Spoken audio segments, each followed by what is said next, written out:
Europe 1 Soir, 19h, 21h, Stéphanie Demuru. 19h45 sur Europe 1, émission spéciale consacrée à la mort du pape François avec nos invités, Père Benoît Chevalier, également Joseph Vassescaron, Sébastien Ligné et puis Marie-Yvonne Bus, rédactrice en chef au magazine Le Pèlerin. Marie-Yvonne Bus, on parlait juste avant la pub du conclave, parce qu'évidemment tout le monde se pose cette question, qui va succéder au pape François? Alors déjà, le conclave, ça sera quoi, dans 15 à 20 jours environ, c'est bien ça? Voilà, dans une quinzaine de jours, le temps que les cardinaux du monde entier rejoignent Rome. Certains, évidemment, y sont déjà. Et dès demain matin, d'ailleurs, aura lieu la première des réunions des congrégations, ce qu'on appelle les congrégations générales. La première commencera demain matin. Et ce temps est un temps très important de débat entre les cardinaux sur les grands enjeux qui attendent l'Église. Et ça leur permet petit à petit de dessiner des alliances, de dessiner aussi les grandes thématiques qui vont orienter l'élection de ce futur pape. Alors ils sont 135, sauf je parle sous votre contrôle. Absolument, sur 252 cardinaux électeurs, voilà, c'est-à-dire qui ont moins de 80 ans. Voilà, et qui sont donc éligibles. Alors apparemment il y en a 100 qui ont été nommés par le pape François. Alors là je tente une petite boutade un peu irrespectueuse, mais enfin, est-ce qu'il a bourré les urnes finalement, le pape François? C'était l'expression que reprenait une journaliste. Effectivement, il a choisi ses cardinaux et cette journaliste justement disait que c'était un petit peu pour éviter la mainmise européenne. Alors en fait, il faut moduler ça. De fait, les 4/5 des 135 cardinaux électeurs ont effectivement été nommés par François, c'est sa prérogative.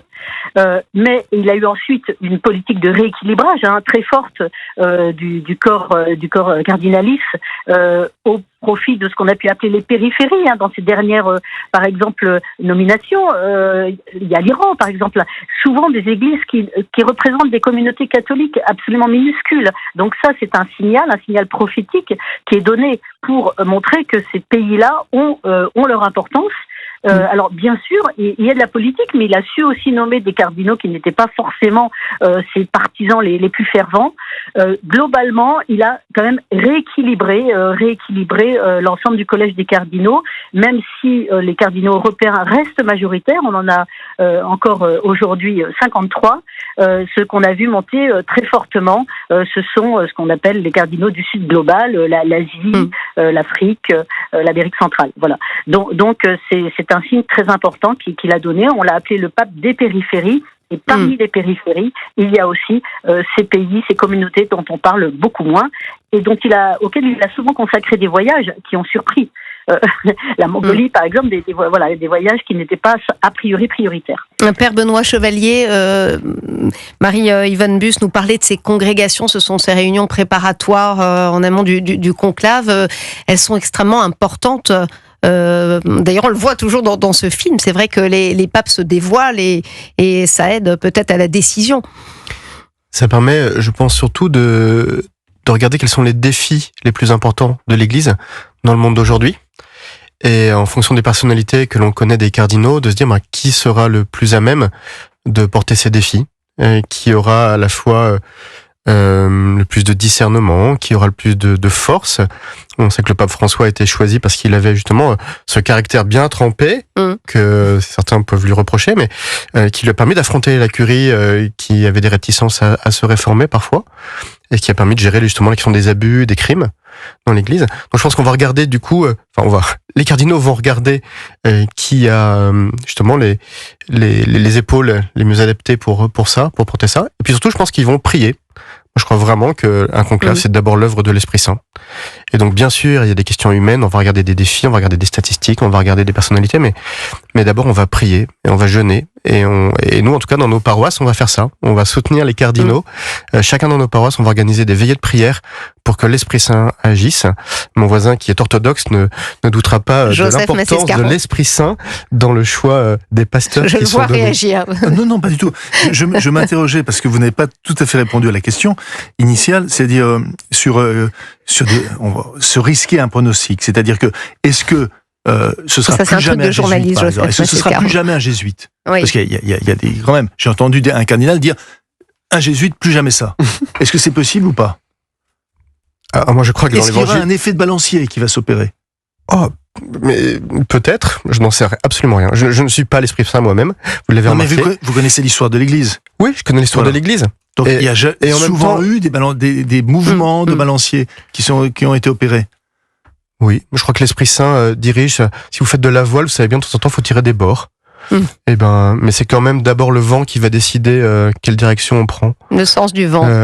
Et le tout, c'est que l'équipage soit bien soudé et qu'on ait tous un désir commun de passer sur l'autre rive, comme dit Jésus dans l'Évangile.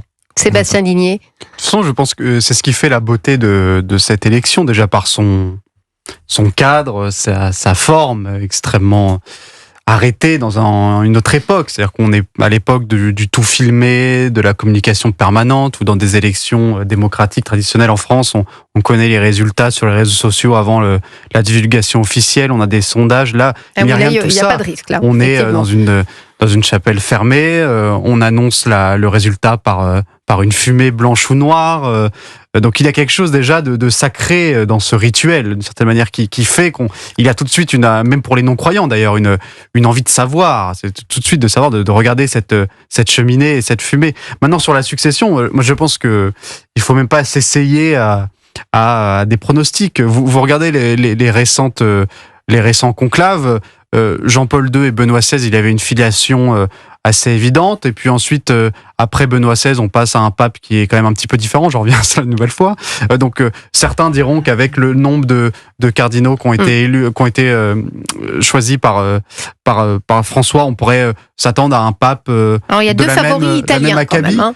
Mais des Italiens, mais on pourrait très bien imaginer, pour reprendre l'expression du Sud global, que on s'ouvre pour la première fois à un pape issu de communautés qui connaissent un vrai essor d'un point de vue démographique, que ce soit l'Asie ou que ce soit l'Afrique. Aujourd'hui, l'Afrique est le continent chrétien par excellence, et il n'y a jusqu'à aujourd'hui pas eu de pape africain. Donc il y a aussi une question de symbole là-dedans. Où est-ce qu'on revient à l'Italie ? C'est vrai que ça fait plusieurs fois qu'on en parle et c'est pas encore arrivé, mon père. Non, c'est dans les premiers temps de l'Église, il y a eu des papes africains d'Afrique du Nord, hein, dans les temps très très anciens. Oui, il y a eu Grégoire III qui était syrien. Exactement. Par exemple. Non, il y a eu des papes. Tous les papes n'ont pas été européens. Enfin, déjà, le premier, Pierre, n'était pas européen. Non, je parlais d'Afrique, du continent africain. L'Afrique, c'est vaste.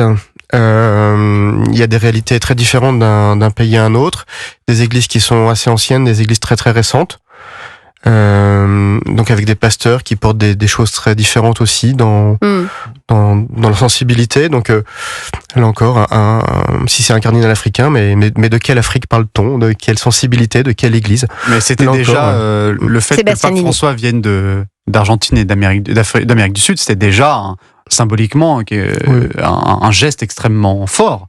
Donc je ne serais pas surpris qu'on se dirige vers une autre région jusqu'ici inexplorée, et qu'on ne revienne pas forcément peut-être à l'Italie et vers des choix un petit peu plus traditionnels. Moi je pense que le sens de l'histoire récente voudrait qu'on s'ouvre à des continents jusqu'ici pas encore un petit mot désignés. Peut-être de fin pour vous, justement ce balancier dont parlait Joseph Massé-Scaron, est-ce qu'on peut justement l'appliquer à cette élection? Alors, de fait, vous connaissez, il y a une fameuse boutade au Vatican qui dit qu'on rentre au pape dans la chapelle Sixtine et qu'on en ressort cardinal.